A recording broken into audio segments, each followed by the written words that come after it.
उठा उठा दिवाळी आली, साबणाची नाही हो, या सातिंगणाच्या सालीचा रस प्यायची वेळ झाली. आपले भारतीय सण म्हणजे ना इथल्या नैसर्गिक जगण्याचं सेलिब्रेशन असतं. पण गेल्या काही वर्षात या कंपन्यांनी त्यांचे प्रोडक्ट्स आपल्या सणांना असे काही चिकटवलेत ना की आपण आपली मूळ संस्कृती विसरून या सणांचं बाजारीकरण करून टाकलं. दिवाळी म्हणजे सुगीचे दिवस, हार्वेस्टिंग डेज. सराईच्या दिवसात आम्ही गावठी लाल भाताची कापणी केली, झोडपणी करून भात सुकून फाव कुटायला गिरणीवर गेलो. भट्टीतले गरमागरम पोहे गावठी भाताच्या सुगंधासहित घरात आणले.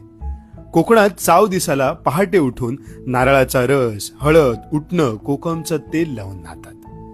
तुळशीच्या पुढ्यात नरकासुराचं प्रतीक म्हणून कारीट नावाचं कडू फळ पायाखाली चिरड.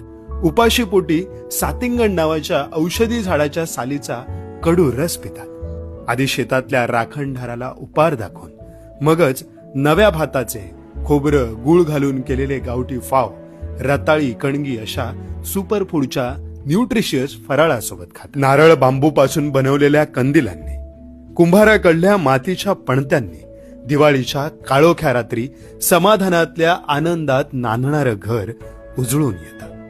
आपल्या सणांमधला खरा आनंद हा साधेपणात आहे, महागड्या वस्तूंमध्ये नाही. हा साधेपणा जपूया, निसर्ग जपूया, संस्कृती